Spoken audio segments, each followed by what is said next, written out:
সক্রিয় মৌসুমি বায়ুর প্রভাবে রাজধানী সহ সারা দেশে থেমে থেমে বৃষ্টি হচ্ছে।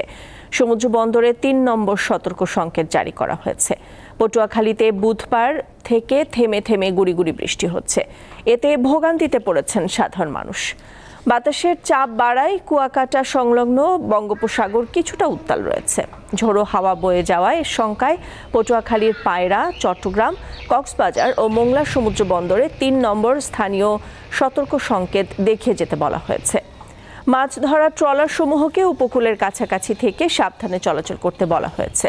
এদিকে কমতে শুরু করেছে নওগাঁর প্রধান দুটি নদী ছোট যমুনা ও আত্রাই নদীর পানি।